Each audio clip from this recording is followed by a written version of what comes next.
Deal close कैसे करनी है, बेस्ट प्राइस कौन सा होगा, पेमेंट टर्म कौन सी होगी, सेफेस्ट पेमेंट टर्म होनी चाहिए दोनों के लिए। यार दिलवाऊंगा, अच्छा भैया आज तक तो कौन कौन से बायर तूने ढूंढे हैं, कौन सी कंट्री में तू मेरा माल बिकवाएगा, बायर कौन सी कंट्री का दिलवाएगा। एजेंट की नेगोशिएशन स्किल्स अच्छी होनी चाहिए। कॉन्ट्रैक्ट कैसे बनेगा और उस कॉन्ट्रैक्ट को कैसे पढ़ा जाता है। एजेंट का काम होता है कि नहीं भैया बायर सेलर मीट करा दी, अपनी कमीशन ली, चला गया। नहीं, आज की डेट में अगर आप इंपोर्ट एक्सपोर्ट एजेंट बनना चाहते हो तो ये करियर सबसे अच्छा है। मैं आपको क्लियर बात बता दूं, एक बिगिनर के लिए भी अच्छा है क्योंकि इसमें ज़्यादा सरदर्दी नहीं है।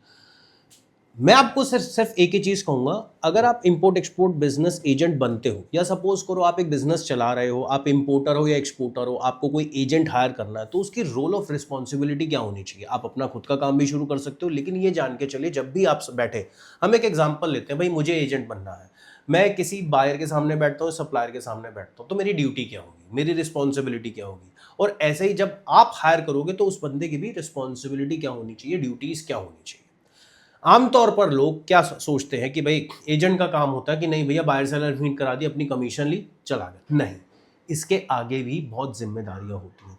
स्टेप बाय स्टेप इस वीडियो में बताने जा रहा हूं कि एक इंपोर्ट एक्सपोर्ट एजेंट की क्या क्या जिम्मेदारी होती है, ताकि कल को आप डील करें या खुद भी एजेंट बनना चाहे तो कल को आपको आपका क्लाइंट भी इजीली मिल जाए। आमतौर पर क्या होता है, मान के चलिए सपोज करो आप एजेंट अपने आप को बना लेते हो और उसके बाद किसी बायर या सप्लायर के पास जाते हो, लेकिन आप उसको सेटिस्फाइड नहीं कर पाते, वो आप पे ट्रस्ट नहीं कर पाता। क्यों नहीं कर पाता? क्योंकि भैया आपसे वो एक्सपेक्टेशन करता है जिस ड्यूटी की, जिस जिम्मेदारी की, वो आप उसे बता ही नहीं रहे। आप तो बस कह रहे हो मैं बायर सेलर की मीट कराऊंगा और मुझे कमीशन दे देना। नहीं, ऐसा काम नहीं होता।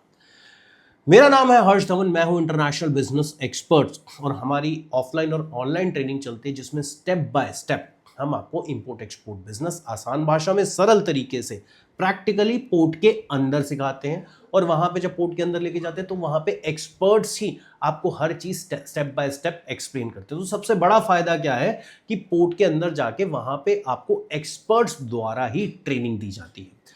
तो फिलहाल इंपोर्ट एक्सपोर्ट अगर आपको नहीं आता, भाई एजेंट तो तब बनोगे ना जब नॉलेज होगी। तो नॉलेज के लिए आपको एक्सपोर्ट एक्सपर्ट्स ग्लोबल तो आना पड़ेगा।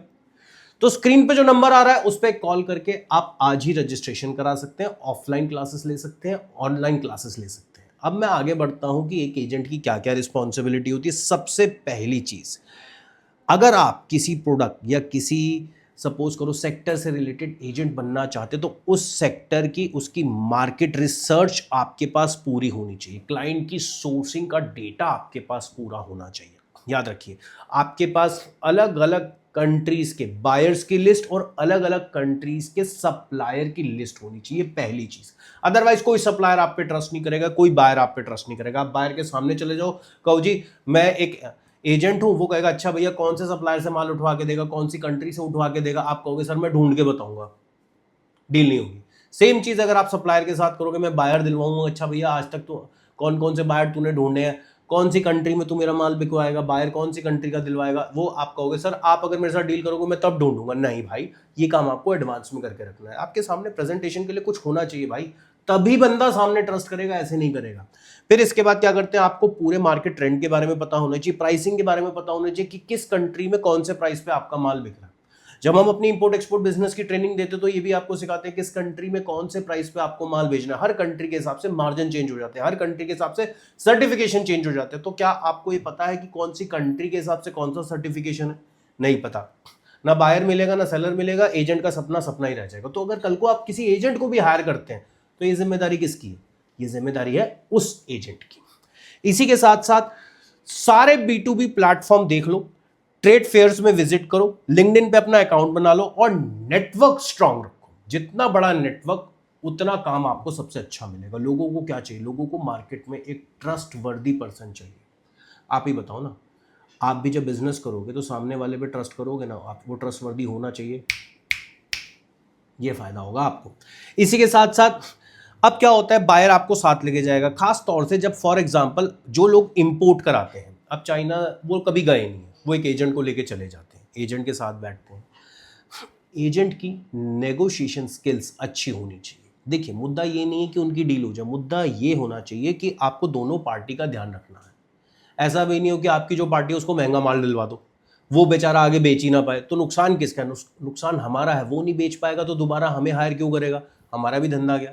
तो नेगोशिएशंस करनी आनी चाहिए, डील क्लोज कैसे करनी है, बेस्ट प्राइस कौन सा होगा, पेमेंट टर्म कौन सी होगी, सेफेस्ट पेमेंट टर्म होनी चाहिए दोनों के लिए। यहां पे एक एजेंट की जिम्मेदारी है, चाहे बायर है सेलर है, मेरे लिए दोनों जिम्मेदार है, मैं दोनों की जिम्मेदारी उठा रहा हूं, किसी के साथ भी गलत ना हो। फिर डिलीवरी की कंडीशन कौन सी होनी चाहिए, इनको टर्म्स कौन सी होनी चाहिए, कॉन्ट्रैक्ट कैसे बनेगा और उस कॉन्ट्रैक्ट को कैसे पढ़ा जाता है। जब हम इंपोर्ट एक्सपोर्ट की क्लासेस देते हैं ना, तो बाकायदा आपको कॉन्ट्रैक्ट देते हैं, उसको पढ़ना सिखाते हैं, उसमें कहाँ गलती है ये बताएंगे। हमारे पास बहुत सी केस स्टडीज हैं जिसमें लोगों ने स्कैम किया, हम ये बताएंगे देखो ये डॉक्यूमेंटेड है, यहाँ पे ये गलती हुई, ऐसे स्कैम हुआ। जिससे क्या होगा, आप बच जाओगे, आपका बायर बच जाएगा, आपका बिजनेस बच जाएगा, आपका सप्लायर भी बच जाएगा। इसी के साथ साथ अगर डॉक्यूमेंटेशन की या कंप्लायंस की आपको नॉलेज नहीं है तो आप गए, आपको इनवॉइसिंग नहीं आती, आपको बिल्स के बारे में कोई नॉलेज नहीं है, आपको सर्टिफिकेट ऑफ ओरिजिन के बारे में कोई नॉलेज नहीं है, आपको बिल ऑफ लीडिंग के बारे में कोई नॉलेज नहीं है, आपको किसी भी तरीके के लीगल डॉक्यूमेंटेशन के बारे में कोई नॉलेज नहीं है, आप एजेंट नहीं बन सकते। नॉलेज लीजिए, मैं एक बायर हूं, आप पे ट्रस्ट कर रहा हूं ना, तो फिर मेरा जिम्मेदारी क्या है भाई, मैं तो आपको पैसे दे रहा हूं, मेरा माल सही तरीके से आना चाहिए। आपको इंस्पेक्शन सर्टिफिकेट के बारे में पता है, उस प्रोडक्ट से रिलेटेड नहीं पता, आपको पता ही वो कौन सी लैब है जहां मुझे इंस्पेक्शन सर्टिफिकेट देगी, नहीं पता, भाई एजेंट कैसे बनूंगा फिर मैं। तो जब आप एजेंट हायर करें तो उन सबसे ये चीजें पूछिए, आपको भी क्वेश्चन पूछने करेंगे, भाई देखो मुझे ये अगर कोई मैं इंपोर्ट करा रहा हूं तो इसमें क्या क्या सर्टिफिकेशन चाहिए, जरा लिख के दो, क्या ये तुम अरेंज करा दोगे या ये मुझे लेने पड़ेंगे। समझ आया। फिर इसके बाद कस्टम की रेगुलेशंस आपको कंट्री टू कंट्री के हिसाब से पता होना चाहिए। उसी के साथ साथ अगर मैं बात करूं, अब मैंने एजेंट हायर कर लिया, तो एजेंट की जिम्मेदारी क्या है, चलो भैया डील हो गई, डॉक्यूमेंटेशन हो गए, सब चीज़ हो गया। एजेंट की जिम्मेदारी ये भी रहती है कि भैया आप उन्हें CHA प्रोवाइड करवा दो, फ्रेट फॉरवर्डर प्रोवाइड करा दो, जेन्युइन बंदा हो। आपको क्या करना, आपको तो उससे भी कमाई मिल जाएगी, ये भी तो फायदा आपको होगा ना, आप उनसे भी कमीशन रख सकते हो। भाई आप तो दोनों पार्टी को मिला रहे हो, इधर से भी कमीशन आई, CHA से भी कमीशन ले ली, फ्रेट फॉरवर्डिंग जो एजेंट्स है उनसे भी कमीशन ले ली, आपका नेटवर्क कितना बड़ा बन गया, चारों तरफ से कमीशनें आ रही है, पैसा ही पैसा बरस रहा है, और जबकि मेरा पैसा कुछ लगाएंगे। लेकिन ये जिम्मेदारी का काम है, ध्यान रखना, जिम्मेदार बन जाओ, बहुत पैसे। इसी के बाद शिपमेंट को ट्रैक करने का तरीका होता है। बायर आपसे पूछेगा भाई मेरी शिपमेंट निकल गई बताना, आप कैसे बताओगे, तो वो तरीके आपको पता होना चाहिए। वो सारी चीज़ें हम आपको यहाँ पे बैठ के सिखा सकते हैं। इसी के साथ साथ अगर पैकेजिंग लेबलिंग में कोई चैलेंज आया तो एजेंट को ही पता होना चाहिए। समटाइम्स क्या होता है, बायर को नहीं पता होता यार मेरी कंट्री में कौन सी पैकेजिंग रहेगी, मेरे लिए सेफ्टी कौन सी रहेगी, कौन सी अच्छी पैकेजिंग रहेगी, मेरा प्रोडक्ट डैमेज कहाँ होगा, तो आप उसे सजेस्ट कर सकते हो। आप किसी बायर के साथ बैठे हो और सप्लायर से डील करो तो उससे भी आप बोल सकते हो भाई साहब आप कौन सी पैकेजिंग प्रोवाइड करोगे, इसमें माल सेफ रहेगा ना। तो इसीलिए जब हम किसी ट्रेड में उतरते हैं तो पूरी नॉलेज के साथ उतरते हैं, अधूरा ज्ञान सिर्फ लॉस देगा, ये बात याद रखना। फिर इसके बाद आगे बढ़ते हैं, जिम्मेदारी की तो बात हो गई कि लेकिन भाई मेरी कमीशन कितनी होगी। जो एवरेज रेट बाजार का चल रहा है वो 2% से लेकर 10% तक चलता है, ये डिपेंड करता है प्रोडक्ट टू प्रोडक्ट। अगर बहुत ज़्यादा वॉल्यूम वाली आइटम है तो 2% में भी लोग काम करते हैं, लेकिन अदरवाइज 5 से 10% में भी लोग काम करते हैं। तो एक आपकी 10% के हिसाब से कमीशन बन सकती है। अब ये डिपेंड करता है, 5 इधर से ले लो 5 उधर से ले लो, ये कई बार सपोज करो आप ज़्यादा रिस्पॉन्सिबिलिटी उठा रहे हो तो 2-5% और ऊपर नीचे हो सकता है, कोई इसमें बड़ी बात नहीं है। अब एक बात बताओ यार, अगर 5 या 10% मिल रहा है, पैसा मेरा लग नहीं रहा, मुझे तो जिम्मेदारी निभानी है, सिर्फ जिम्मेदारी का मुझे 10% मिल रहा है, तो आप खुद सोचो भाई पैसा कोई और लगा रहा है, खरीद कोई और रहा है, बेचेगा कोई और, उसका माल बिकता है नहीं बिकता, मेरी कमीशन पक्की है, तो मैं यहाँ पे 100% सेफ रहता हूँ। तो ये एडवांटेज आप उठा सकते हो। फिर इसी के साथ साथ मजे की बात क्या है, आपको मार्केट में डटे रहना है, क्योंकि जो आपके एज एन एजेंट आपको हायर करेगा वो दोबारा आएगा आपके पास, वो आप पे ट्रस्ट करता है। वो बहुत कम लोग होते हैं जो डायरेक्ट डील करेंगे, क्योंकि यहाँ पे आप सारी चीज़ें जानते हो, लेकिन यहाँ पे बहुत से लोग ऐसे हैं जो सारी चीज़ें नहीं जानते। आप तो सारा डॉक्यूमेंटेशन सर्टिफिकेशन का काम करवा के दे रहे हो।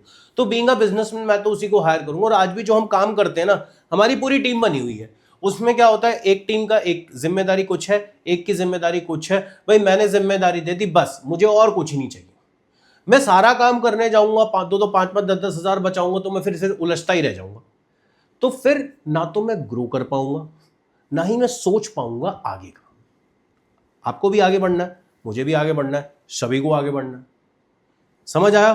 फिर इसके बाद बात करते हैं क्लियरली, आप अपने जो चार्जेस ले रहे हैं वो दोनों पार्टी के सामने पहले ही क्लियर करके चलें। उनकी पहले रिक्वायरमेंट पूछ लीजिए, फिर उसके बाद आप उनको कोटेशन दे दीजिए। सर देखिए यहाँ से लेकर यहाँ तक की जिम्मेदारी मेरी, इसमें ये जिम्मेदारी मेरी है, इसके मैं इतने चार्ज दूंगा। तो यहाँ पे कोई भी चीज़ फिक्स नहीं है, लेकिन ये तरीका बहुत अच्छा है। As an import export agent आप अपना एक करियर बहुत ही अच्छे तरीके से बना सकते हैं, और ये काम सबसे आसान है। उम्मीद करता हूँ वीडियो अच्छा लगा होगा। वीडियो अच्छा लगा तो लाइक ज़रूर करना, और कमेंट बॉक्स में बताना वीडियो कैसा लगा। देखो क्या है, जब आप कमेंट बॉक्स में आप हमें कुछ इन्फॉर्म करते हो वीडियो अच्छा लगा, आपको क्या क्या चाहिए, तो हम भी मोटिवेट हो जाते हैं, हमारा भी और मन करता है कि आपको और अच्छे वीडियो बना के दें।